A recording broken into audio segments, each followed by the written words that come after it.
Hey everyone, welcome back to the channel. Today, we're diving deep into a topic that might hit a little too close to home for some of us. Spending. Specifically, that impulse to click buy now on something you don't really need, just for that fleeting rush of excitement. If you've ever looked at your bank statement and wondered where all your money went, this video is for you. We're going to talk about something called the dopamine detox, but specifically for your wallet. It's all about reclaiming your financial power and breaking the cycle of overspending. So, what is this dopamine detox I'm talking about? Let's break it down. Dopamine is a neurotransmitter in your brain, often called the feel-good chemical. It plays a huge role in motivation and reward. When you do something your brain likes, like eating a delicious meal, or, you guessed it, buying something new, you get a hit of dopamine. It feels good. The problem is, our modern world is a dopamine minefield. Every notification, every social media scroll, and every online ad is designed to give you a tiny little hit. And when it comes to shopping, this system goes into overdrive. Think about it. You see an ad for the perfect pair of sneakers. You click, you see all the 5-star reviews. You imagine how great they'll look. You add them to your cart. That little red notification badge appears. All of these are tiny triggers. Building anticipation, the final act of purchasing, is the climax, a huge dopamine release. It feels like a win. But what happens after?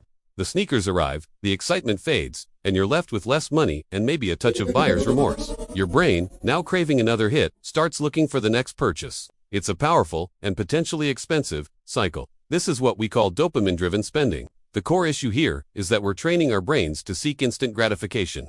We've become accustomed to getting what we want, right when we want it. This short-circuits our ability to delay gratification, which is a crucial skill for long-term financial health. Saving for a house, investing for retirement, or even just building an emergency fund, these things don't give you an instant dopamine hit. Their rewards are far off in the future. So, our brains, conditioned for quick fixes, often choose the immediate thrill of a purchase over the long-term security of saving. How do you know if you're caught in this loop? Ask yourself a few questions. Do you shop when you're bored, stressed, or sad? Do you hide purchases from your partner or family? Do you feel a sense of guilt after buying something, but find yourself doing it again anyway? Do you have unopened packages or clothes with tags still on them? If you answered yes to any of these, it's a sign that your spending might be more about chasing a feeling than fulfilling a need. But don't worry, the first step is awareness, and you're taking it right now. So, how do we break free? This is where the financial dopamine detox comes in. The goal is not to stop spending money forever. That's unrealistic. The goal is to reset your brain's reward system, so you're in control of your spending, not your impulses. It is about learning to find joy and satisfaction in things that do come with a price tag. The detox has a few key steps. First, and this is the big one, a spending freeze. I challenge you to try a no-spend period.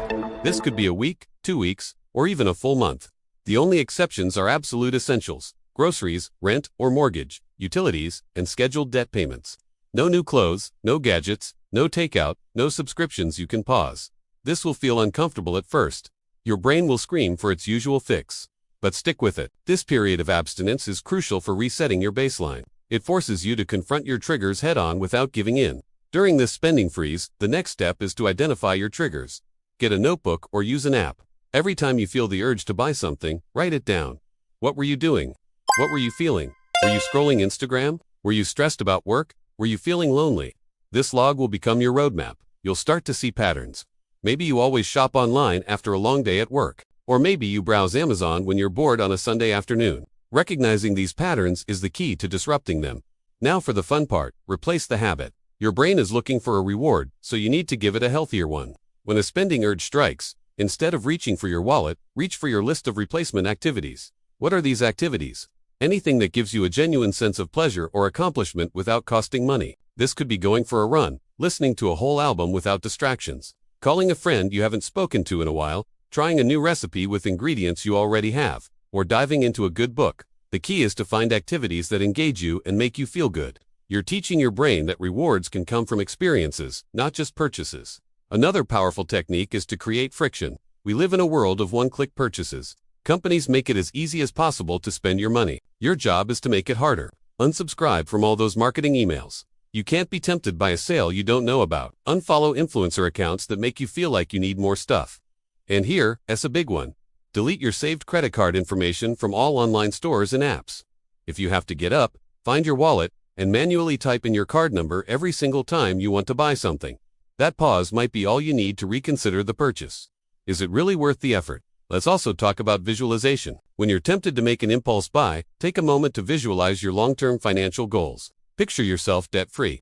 Imagine the feeling of security that comes with a fully funded emergency fund. See yourself on that dream vacation you've been saving for. Connecting with that future version of yourself can give you the strength to resist the short-term temptation. That $50 pair of shoes might seem less appealing when you frame it as a $50 step away from your goal. After your initial spending freeze is over, it's time to reintroduce spending, but with intention. This isn't about going back to your old ways. It's about being a conscious consumer. Before any non-essential purchase, implement a waiting period. It could be 24 hours for small items or even 30 days for bigger ones. Put the item in your online cart and walk away. If you still truly want it and have budgeted for it after the waiting period, then you can consider buying it. More often than not, you'll find the urge has completely vanished. This entire process is about shifting your mindset from consumption to creation and connection. Instead of consuming products to feel good, you're creating experiences, strengthening relationships, and building a more secure future for yourself. The initial discomfort of the detox is temporary, but the skills and self-awareness you gain are permanent. You'll start to appreciate what you already have. You'll find joy in simple pleasures. And you'll see your savings account grow, which, let me tell you, provides a much more lasting and satisfying sense of accomplishment than any impulse purchase ever could. Remember, this isn't about perfection. You might slip up, and that's okay. The goal is progress, not perfection. If you make an impulse purchase, don't beat yourself up. Acknowledge it, learn from it by analyzing the trigger, and get back on track. Be kind to yourself. Changing deep-seated habits takes time and effort, but reclaiming control over your finances and your own brain's reward system is one of the most empowering things you can do. You are not your impulses. You are in charge. So, are you ready to take the challenge? Start small if you need to. Try a no-spend weekend. Unsubscribe from 5 marketing emails right now. The journey to financial freedom starts with a single, conscious decision. You have the power to change your habits and build a life that's rich in experiences, not just stuff. Thanks so much for watching. I hope this has given you some practical tools and a new perspective on your spending habits.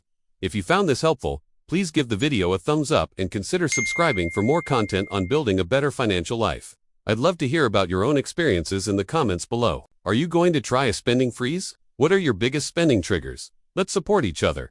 See you in the next video.